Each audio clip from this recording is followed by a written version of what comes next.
నమస్కారం. నేను మీ సిరి. ఈరోజు కథ మిస్టర్ విలన్ పార్ట్ 28. ఇక కథలోకి వెళ్తే దేవ్ కౌగిలిలో ధైర్యంగా కళ్ళు మూసుకుని అతని హత్తుకుని ఉండిపోయింది అశ్వి. కాసేపటికి పవర్ ఆన్ అవ్వగా కంగారుగా దేవ్కి దూరం జరిగింది. లిఫ్ట్ ఓపెన్ అవ్వగానే ఫాస్ట్గా బయటకొచ్చి గుండెలపై చెయ్యి వేసుకుని గట్టిగా ఊపిరి తీసుకుంది. ఓకే రిలాక్స్ అని చెయ్యి పట్టుకొని కార్లో కూర్చోబెట్టి కార్ స్టార్ట్ చేశాడు. నీకు సడన్గా ఎందుకలా అయింది? ఏదైనా ప్రాబ్లమా? నీరసంగా ఉన్న అశ్వి వైపు చూస్తూ. అంటే అమ్మ అప్పుడప్పుడు చీకటి గదిలో బంధించి పనిష్మెంట్ ఇచ్చేది. అప్పటి నుండి నాకు చీకటన్నా క్లోజ్డ్ రూమ్ అన్నా భయం అంది. దేవ్ బాధగా తన వైపు చూశాడు. అశ్వి సీట్లో వెనక్కి వాలి కళ్ళు మూసుకుంది. కాసేపటికి ఇంటికి చేరుకున్నారు. వెళ్ళి కాసేపు రెస్ట్ తీసుకో అన్నాడు లోపలికి నడుస్తూ. ఓకే అని తల ఆడించి తన గదిలోకి వెళ్ళింది. జై నుండి కాల్ రావడంతో లిఫ్ట్ చేశాడు దేవ్. చెప్పు జై. దేవ్ మీ మామ వాళ్ళు ఎక్కడున్నారో తెలిసింది అనడంతో దిగ్గున చైర్ల నుండి లేచి ఎక్కడా అని అడిగాడు దేవ్. నేను ఇంటికొచ్చి మాట్లాడతాను. మన మనుషులు వాళ్ళపై నిఘా పెట్టారు అన్నాడు. ఓకే జై. ఫోన్ పెట్టేశాడు దేవ్. మిస్టర్ సూరజ్, నా ఇంట్లో ఉంటూ నా వెనుకే గోతులు తవ్వుతావా? అసలు నీ మోసాన్ని ఇన్ని సంవత్సరాలుగా ఎలా కనిపెట్టలేకపోయానో నాకు అస్సలు అర్థం అవ్వట్లేదు అని కోపంతో రగిలిపోతుండగా డోర్ తీసుకొని లోపలికొచ్చింది కీర్తి. సార్ డాక్టర్ గారు వచ్చారు. ఓకే నేను వస్తున్నాను అని హాల్లోకి వచ్చాడు దేవ్. అప్పటికి రోహన్ అశ్వి నితిన్తో మాట్లాడుతున్నారు. నితిన్ని చూడగానే దేవ్ మొహం మాడిపోయింది. గుర్రుగా చూస్తూ ఉన్నాడు. Hi mister Dev. లేచి షేక్ హ్యాండ్ ఇచ్చాడు నితిన్. ఇద్దరూ సోఫాలో కూర్చున్నారు. అశ్విత థెరపీ ఎలా చేయాలో నీకు చూపిస్తాను పద అనడంతో అందరూ లేచి లోకేష్ గదిలోకి వెళ్లారు. అశ్వి దేవ్ కోపాన్ని గమనిస్తూ నితిన్తో పెడసరిగా మాట్లాడుతూ దూరంగా ఉంటుంది. ఏమైంది అశ్వి? ఈరోజు చాలా డల్గా ఉన్నావు. హెల్త్ బాలేదా? నితిన్ అడుగుతుంటే దేవ్ ఒళ్ళంతా మండిపోతుంది. బానే ఉన్నాను సార్, కొంచెం నీరసంగా ఉంది అంతే అంది. థెరపీ ప్రాసెస్, ట్రీట్మెంట్ గురించి డిస్కస్ చేశాక అశ్విత నేను వెళ్తాను అన్నాడు. లోకేష్ గది నుండి బయటకొస్తూ డిన్నర్ చేసి వెళ్ళండి అన్న అశ్వి మాటలకు దేవ్ చురుగ్గా చూసి డాక్టర్ గారికి చాలా పనులుంటాయి, ఆయన నాపడం కరెక్ట్ కాదు, మీరు వెళ్ళండి డాక్టర్ అన్నాడు. అశ్వి మౌనంగా ఉండిపోయింది. నితిన్ వెళ్తుంటే దేవ్తో పాటు వెనకే వెళ్ళబోతున్న అశ్విని కోపంగా చూసి నువ్వు ఇక్కడే ఉండు అని నితిన్తో పాటు కిందకి వెళ్ళిపోయాడు. అయినా అశ్వి ఏదో డిసైడ్ అయ్యి వెనకాలే వెళ్ళింది.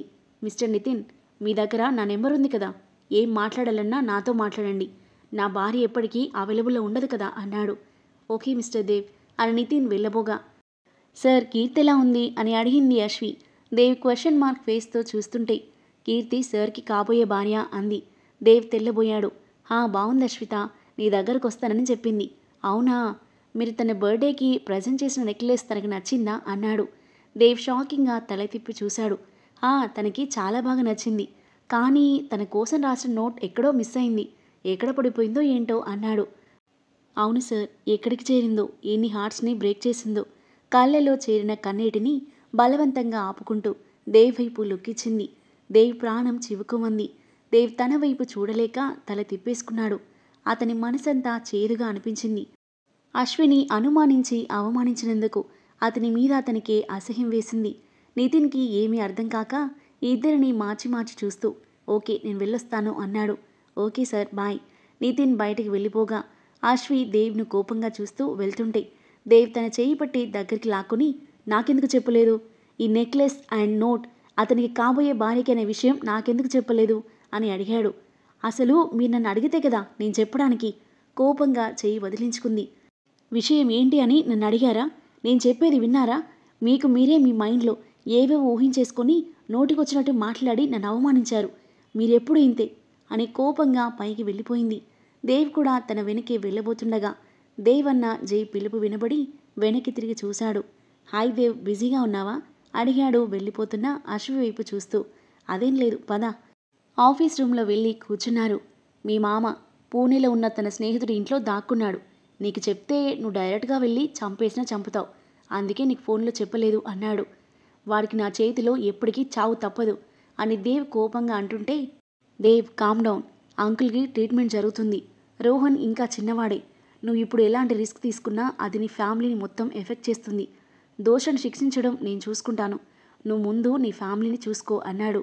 జై, మా డాడీ విషయంలో ఇంత ద్రోహం చేసిన వాడిని నేను ఊరికే వదిలిపెట్టను, వాడు శిక్ష అనుభవించాల్సిందే. వాడిని వదిలేయమనట్లేదు దేవ్, నేను శిక్ష పడేలా చేస్తాను అంటున్నాను. నీకొక మాట చెప్పి పోలీసులకు ఇన్ఫార్మ్ చేద్దామని ఆగాను. Illegal activities and attempt murder కింద రేపే వాణ్ణి జైల్లో వేయిస్తాను అన్నాడు. ఓకే, వాణ్ణి పట్టుకున్నాక నాకు ఫోన్ చెయ్యి. వాడితో మాట్లాడాల్సిన విషయాలు చాలా ఉన్నాయి అన్నాడు.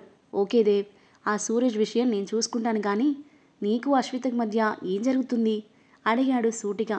దేవ్ అర్థం కానట్టుగా చూస్తుంటే, ఇందాక లోపలికొస్తుంటే మీ మాటలు వినబడి డోర్ దగ్గరే ఆగాను. మీ పర్సనల్ విషయాల్లో జోక్యం చేసుకోకూడదు, కానీ ఒక ఫ్రెండ్గా నీకు సజెషన్ ఇవ్వాలి అనిపించింది అన్నాడు. దేవ్ మౌనంగా వింటున్నాడు. నీ మాటలలో నాకొక విషయం అర్థమైంది. నువ్వు అశ్వితను లవ్ చేస్తున్నావని.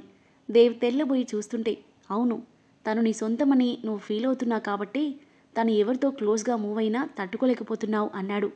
నేను తనని ప్రేమించడమా? నాన్సెన్స్. జస్ట్ నా వైఫ్ కాబట్టి ప్రొటెక్ట్ చేస్తున్నాను అంతే అన్నాడు. అలా అని నిన్ను నువ్వు మోసం చేసుకుంటూ ఆ అమ్మాయిని ఇబ్బంది పెడుతున్నావు. నువ్వు తనని ప్రేమిస్తున్నావు.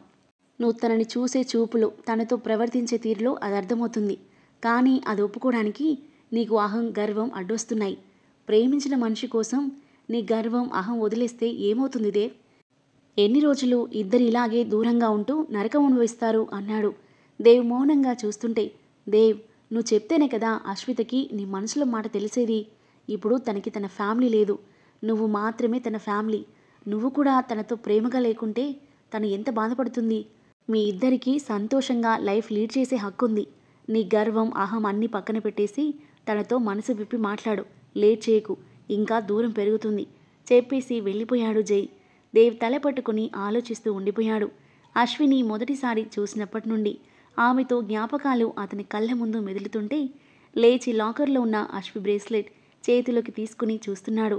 ఆ బ్రేస్లెట్ నాకు చాలా ఇంపార్టెంట్, ఇక్కడే పోయింది అని అశ్వి ఆ బ్రేస్లెట్ కోసం పడిన తపన గుర్తొచ్చి అతని పేదాలు విచ్చుకున్నాయి. బ్రేస్లెట్ పాకెట్లో పెట్టుకొని తన గదికి వెళ్ళాడు. గదిలో అశ్వి కనిపించలేదు.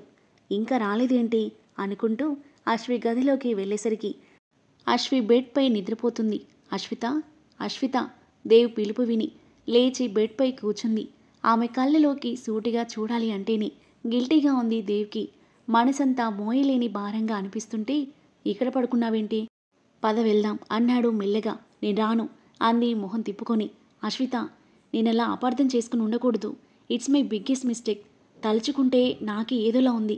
ప్లీజ్ రా వెళ్దాం అన్నాడు ఆమె చెయ్యి పట్టుకుని లేపడానికి ప్రయత్నిస్తూ. అశ్వి కోపంగా చెయ్యి వదిలించుకుని బెడ్పై నుండి దిగింది. నేను రాను. మీతో ఉంటే నాకు ప్రతి క్షణం భయం వేస్తుంది. ఎప్పుడు చూడు ఏదో ఒక కారణంతో నన్ను కోపడుతూనే ఉన్నారు. మీ గదిలో ఉండడం కన్నా నాకు ఇక్కడే ప్రశాంతంగా ఉంది. మీ వల్ల పడే భయం కన్నా ఒంటరిగా ఉండే భయమే బెటర్ అనిపిస్తుంది అంది సూటిగా చూస్తూ. దేవ్ కోపంగా చూస్తూ తనని 2 చేతుల్లో ఎత్తుకున్నాడు. దేవ్ వదులు, రాను అంటుంటే బలవంతంగా ఎత్తుకెళ్తున్నావేంటి అని గింజుకుంటూ అరుస్తుంటే సైలెంట్గా అతని గదిలో దింపి డోర్ పెట్టేశాడు. ఏం చేస్తున్నావు నువ్వు? ఈ ఇంట్లో నాకు నచ్చినట్టు ఉండే హక్కు కూడా లేదా? నా మీద దౌర్జన్యం చేసే హక్కు నీకెవరిచ్చారు అడిగింది కోపంగా. దేవ్ ఆవేశంగా దగ్గరకొచ్చి, నీ మెడలో తాళి కట్టినప్పుడే నీ మీద పూర్తి హక్కు నాదైంది. ఎక్కువగా మాట్లాడకుండా సైలెంట్గా పడుకో అన్నాడు బ్లేజర్ తీసేస్తూ. నేనిక్కడ అస్సలు పడుకోను అని ఫాస్ట్గా డోర్ దగ్గరికి వెళ్ళి తీయబోగా దేవ్ కూడా అంతే ఫాస్ట్గా అలర్ట్ అయి డోర్ తీయబోయే ఆమె చేయిని పట్టుకుని ఆపి విసురుగా తన వైపు లాక్కున్నాడు. ఒక్కసారి చెప్తే అర్థం కాదా నీకు? నాతో మొండిగా ఉండడం నీకే మంచిది కాదు అన్నాడు. ఏం చేస్తావు చెప్పు, ఏం చేస్తావు? నా గురించి ఎంత చీప్గా మాట్లాడావు? ఎందుకు నేనంటే నీకంత కోపం అడిగింది కళ్ళ నీళ్లతో.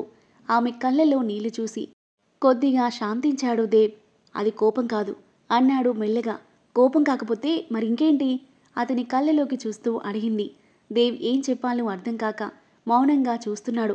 మాట్లాడమే, నా మీద కావాలనే పగ సాధిస్తున్నావు కదా. ఇంక నా వల్ల కాదు దేవ్, మనం కలిసి ఉండలేం, నన్ను వదిలే అంది. ఆ మాటలకి షాక్ అవుతూ తనని కోపంగా నెట్టేశాడు. అంటే నాతో ఉండడం నీకు ఇష్టం లేదా? బంధాన్ని తెంచాలి అనుకుంటున్నావా? ఎర్రబడిన కళ్ళతో ఉరిమి చూస్తూ అన్నాడు. నాకు కాదు, నీకే ఇష్టం లేదు. ఇష్టం లేనప్పుడు కలిసి ఉండడం ఎందుకు అంది కళ్ళ నీళ్లతో. నాకిష్టం లేదని నేను చెప్పానా అడిగాడు ఆమె కళ్ళలోకి కళ్ళు పెట్టి చూస్తూ. చెప్పాల్సిన అవసరం లేదు. నాతో మీ ప్రవర్తన చూస్తే అర్థమవుతుంది. మీకు నేనంటే అస్సలు ఇష్టం లేదు. నేనంటే కోపం, ద్వేషం అని అశ్వి ఏదేదో మాట్లాడుతుంటే, అది కోపం కాదు, ద్వేషం కాదు, I mean love with you damn it అని ఆవేశంగా ఆమెను గోడకు నెట్టేసి ఆమె 2 చేతులు గోడ కదిమి పట్టుకున్నాడు. అశ్వి కళ్ళు ఆశ్చర్యంతో ఒక్కసారిగా పెద్దవయ్యాయి. నమ్మలేనట్లుగా బ్లాంక్గా దేవ్ వైపు చూస్తుంది. కొన్ని క్షణాలకు గాని దేవ్ తనేం మాట్లాడాడో రియలైజ్ అవ్వలేదు. నేనేం మాట్లాడనిప్పుడు? బ్లాంక్గా చూస్తున్న అశ్విని చూడలేక చేతులు వదిలేసి దూరం జరిగాడు. అశ్వి షాక్ నుండి తేరుకొని వెలిగిపోతున్న మొహంతో దేవ్ వైపు చూసింది. దేవ్ నన్ను లవ్ చేస్తున్నాడా అని ఆశ్చర్యం, కన్ఫ్యూజన్ కలిగిన ఫీలింగ్తో అతని వైపే మైమరుపుగా చూస్తుంది. ఏం మాట్లాడదేంటి? అలా చూస్తే ఏమనుకోవాలి? తనకి నేనంటే ఇష్టం ఉన్నట్టా లేనట్టా మనసులో అనుకుంటూ మరోవైపుకు తిరిగి కళ్ళు తిప్పుతూ అశ్విని గమనిస్తున్నాడు. కాసేపు ఇద్దరి మధ్య మౌనం రాజ్యమిలింది. చెప్తేనే కదా నీ మనసులో ఉన్నది తనకి తెలిసేది, మనసు విప్పి మాట్లాడు అన్న జై మాటలు గుర్తొచ్చి గట్టిగా ఊపిరి తీసుకొని దేవ్ మెల్లిగా అశ్వి దగ్గరికి అడుగులు వేస్తుంటే అశ్వి గుండె వేగం ఒక్కసారిగా పెరిగిపోయింది. బొమ్మలా నిలబడి అలాగే బిడియంగా చూస్తున్న అశ్వి చేతిని తీసుకొని పాకెట్లో నుండి బ్రేస్లెట్ తీసి ఆమె చేతిలో పెట్టి మూసేసి చెయ్యి వదిలేశాడు. అనుమానంగా చూస్తూ చెయ్యి పిడికిలి విప్పి చూసుకున్న అశ్వికి ఆశ్చర్యం, ఆనందంతో కళ్ళలో నీళ్లు చేరాయి. ఇది ఫామ్లో పోయింది కదా, మీ దగ్గరికి ఎలా వచ్చింది అడిగింది బ్రేస్లెట్ను గుండెకు హత్తుకొని. నువ్వు దీన్ని వెతకడానికి వచ్చిన రోజే నాకు దొరికింది, తీసి నా దగ్గర పెట్టుకున్నాను అన్నాడు. ఎందుకు అని అడిగింది. దేవ్ ఏం చెప్తాడా అని ఎగ్జైటింగ్గా చూస్తూ దేవ్ తల పట్టుకున్నాడు. ఎందుకు అంటే ఏం చెప్పాలి? తనకి అర్థం కావట్లేదా, లేదా కావాలని అడుగుతుందా? పిచ్చి పట్టినట్లుగా ఉంది దేవ్కి. దేవ్ ఇంకేం మాట్లాడలేక సైలెంట్గా డోర్ తీసుకుని బయటకు వెళ్ళిపోయాడు. అశ్వి సంతోషంగా నవ్వుతూ సోఫాలో కూర్చుంది. ఆమె మనసు గాల్లో తేలిపోతున్నట్టుగా ఉంది. అంటే నేనంటే దేవ్కి ముందు నుండి ఇష్టం ఉందా? అందుకే బ్రేస్లెట్ నాకు ఇవ్వకుండా తన దగ్గరే పెట్టుకున్నాడా? జయ మాటలు గుర్తుకొచ్చాయి. దేవ్ బాబుకి నీ మీద ప్రేముంది, అందుకే జెలసీ ఫీల్ అవుతున్నారు. ఆ మాటలు గుర్తుకు చేసుకొని తనలో తానే నవ్వుకుంది. నితిన్ విషయంలో దేవ్ తనని అన్న మాటలు, కోపం అన్నీ గుర్తొచ్చి ఆమె బుగ్గలు సిగ్గుతో ఎరిపెక్కగా ఈ మిస్టర్ విలన్కి ఎందుకంత యాటిట్యూడ్? నోరు తెరిచి చెప్పొచ్చు కదా. అలా కోపం చూపిస్తే నా కోడి బ్రెయిన్కి ఎలా అర్థమవుతుంది? బ్లష్ అవుతూ దేవ్ రాక కోసం డోర్ వైపు చూస్తూ 1000 కళ్ళతో ఎదురుచూస్తుంది అశ్వి. కాసేపటికి లోపలికొచ్చి అశ్వి వైపు ఒక లుక్ ఇచ్చి మౌనంగా బెడ్ దగ్గరికి వెళ్తున్న దేవ్ను నవ్వుతూ చూస్తూ ఏదో కొత్త ఫీలింగ్తో ఆమె మనసు ఉరకలు వేస్తుంటే సోఫాల నుండి లేచి దేవ్ను వెనుక నుండి కౌగిలించుకుంది. దేవ్ గుండె జల్లుమంది. ఆశ్చర్యంతో అలాగే స్తంభించిపోయాడు.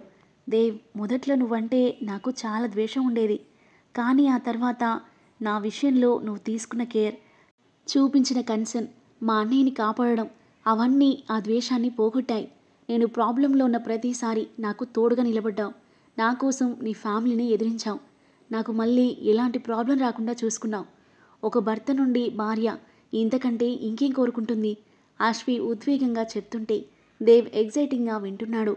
నాకు తెలియకుండానే మీరు నా మనసులోకి ఎప్పుడో వచ్చేశారు, కానీ మీ కోపం వల్ల కన్ఫ్యూజన్తో దూరంగా ఉన్నాను ఇన్ని రోజులు. మీతో లైఫ్ లాంగ్ హ్యాపీగా జీవితం పంచుకోవాలని ఆశపడుతున్నాను అంది. దేవ్ మొహం 1000 వోల్టుల బల్బులా వెలిగిపోయింది. అతని నడుం చుట్టూ ఉన్న అశ్వి చేతులు పట్టుకుని ఆమెను తన వైపుకి తిప్పుకున్నాడు. సిగ్గుతో ఎరుపెక్కిన బుగ్గలతో ముద్దుగా నవ్వుతున్న అశ్వి రూపం అతనికి కొత్తగా కనిపిస్తుంది. తనని తన్మయత్వంతో చూస్తూ ఆమె అందమైన మోముని అతని దోసిలలోకి తీసుకున్నాడు. ఆ తర్వాత ఏం జరగబోతుంది? దేవ్ అశ్వి మధ్య అపార్థాలు అన్నీ తొలగి ఇద్దరూ ఒకటవుతారా? తన తల్లిని చంపింది సూరజే అని దేవ్ తెలుసుకొనున్నాడా?